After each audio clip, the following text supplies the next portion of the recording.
Hello, today's review is about an affordable 25mm f2 pancake style lens from TTArtisans. This is not a sponsored video, I purchased the lens myself. This lens looks really elegant. The packaging, the engravings are very well done. You need to unscrew the front lens cap, which is a little bit weird, but it's made of metal, which is actually cool. The aperture ring gives a very nice feedback feeling when rotating it. On the camera it looks great. This is very stylish and it's also very small. It's basically a pancake lens. And the focus ring is smooth and silent. I spotted one minor defect though. The aperture ring exhibits a little bit of slack or slop towards the far end of its rotation, which is not a big deal. It's just something that shows that this is a low budget lens. Let's take a look at some pictures. These pictures are all straight from the camera. They are not edited.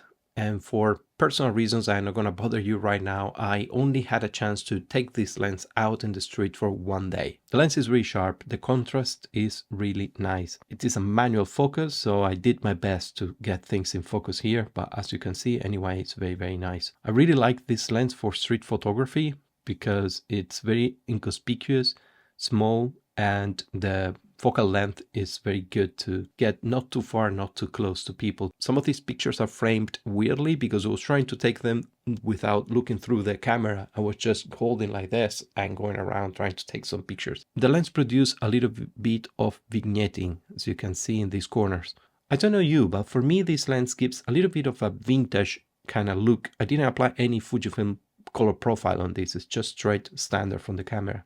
Here again, you can see in the bottom right corner that there is vignetting. So this is something you had to take into consideration. It's part of the low cost of this lens.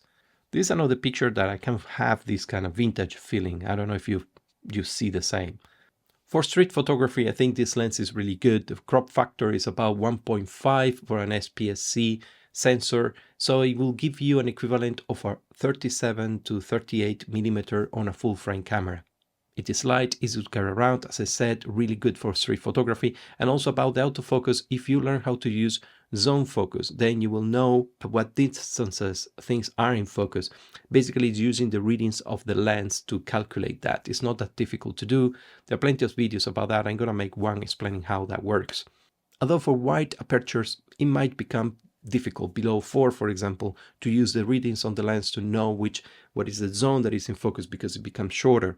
So in that case, you will need to use some helpers, your eyesight or the punching magnifier on some cameras that have some zoom. They can zoom in and you can see the area that is in focus or not.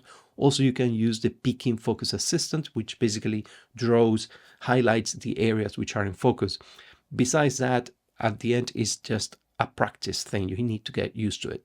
Finally, this lens is not weather resistant, so take that into consideration. But besides that, I think it's a lovely lens, is low cost.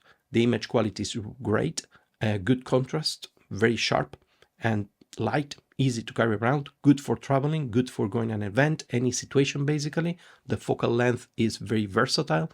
So to be honest, I think it's a very, very good purchase. Let me know in the comments if you have this lens and what is your experience. Remember to subscribe. I'm going to review more lenses and thank you for watching.